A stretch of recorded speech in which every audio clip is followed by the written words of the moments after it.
弟兄姊妹平安，今天是2021年的9月17号。今天的经文是诗篇第1篇，箴言30章的18到33节，罗马书11章25到32节。今天的经文是真智慧，这是我们要分享的主题。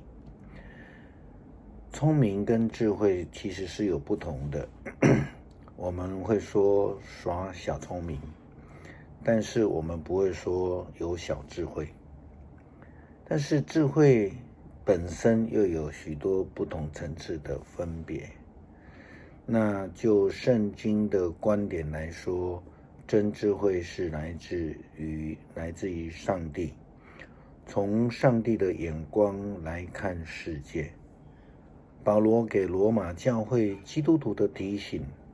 他说：弟兄姐妹们，有一个奥秘的真理，我希望你们知道，免得你们老是觉得自己聪明。这真理是部分的以色列人顽固，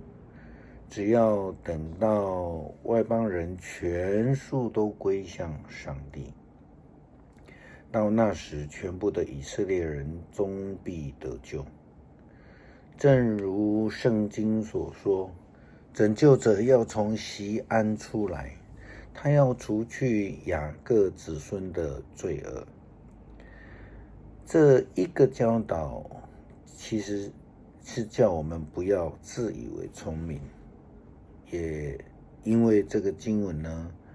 让许多的基督徒认为自己有向犹太人传福音的责任。因此我们看到部分的，像这个经文说，部分的以色列人顽固，只要等到外邦人全数都归向上帝了，到那时候全部的以色列人终必得救。这些人他们以为非常聪明，他们明白了上帝的旨意，所以就看到现在很多人就说我们要去向犹太人传福音啊，这是圣经的命令啊，这直接跳到了这一段经文的后面部分。在外邦人之后，以色列人终必要得救。可是在这个经文里面有一个非常重要的重点，就是等到外邦人全数都归向上帝后，他们忽略了这个外邦福音的责任，却反过来积极的向犹太人传福音，好像犹太人传福音之后，犹太人信主之后，全部人都没事了，不是这样子。真智慧来自于敬畏上帝，如同箴言第1章第7节的经文这样说道，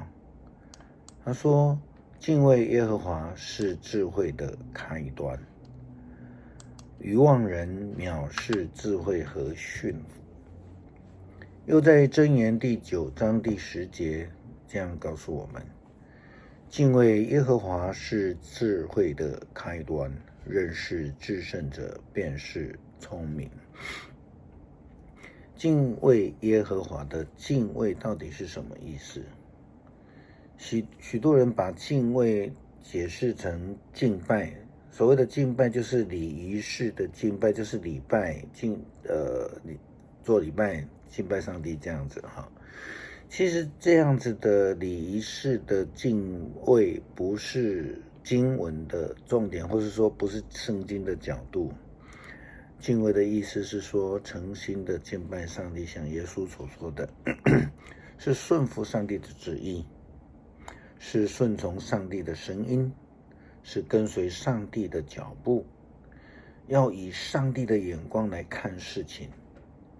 以上帝的眼光看事情，以上帝的标准来判断事情的是非，其实是非常困难的一件事情。除非我们愿意完全降服上帝的引导，如同亚伯拉罕，他虽然自己不知道上帝的旨意要往哪里走，可是呢，他却单纯的愿意相信跟随上帝，即便在这个当中他曾经走岔了路，但是终究他还是归回。这个就是真智慧，不是随己意而行，坚持走自己的路。所罗门王追求上帝的智慧，在列王纪的经文里面这样说道：你的仆人我父亲大卫用诚实公义正直的心行在你面前，你就向他施恩典，又为他留存大恩，赐他一个儿子坐在他的位置上，正如今日一样。耶和华我的神啊，如今你使仆人接续我父亲大卫作王，但是我幼童，我不知道应当怎样出入。仆人住在你所拣选的民中，这民多得不可胜数，所以求你赐我智慧，可以判断你的民，能辨别是非，不然谁能判断这众多的民呢？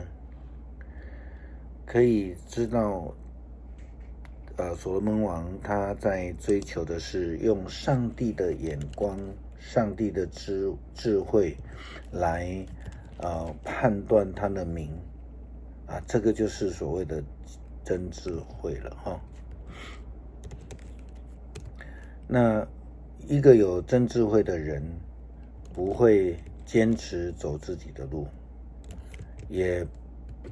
会选择走在上帝的道路上面，这是非常明白的一件事情了。在罗马书的经文里面11章经文保罗这样说道：犹太人拒绝了福音，成为上帝的敌人，结果使你们外邦人得到了益处。那我们要去思考是，到底外邦人为什么得到益处？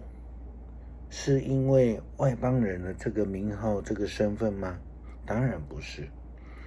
而是因为接受了救恩。这个就是智慧的判断。犹太人则是因为自傲，拒绝了基督的救恩，他们失去了智慧，错过了救恩。但是呢，也不是因为这样子他们就得不到上帝的爱。保罗又提醒我们，他说，又根据上帝对族长的应许，犹太人仍然是上帝所爱的，因为上帝的选召和恩典是从不改变的。从前你们外邦人不顺从上帝，现在因犹太人的不顺服，你们得到了上帝的慈爱。同样，因为你们得到了慈爱，犹太人现在不顺服，为的是要他们也能在这个时候得到上帝的慈爱。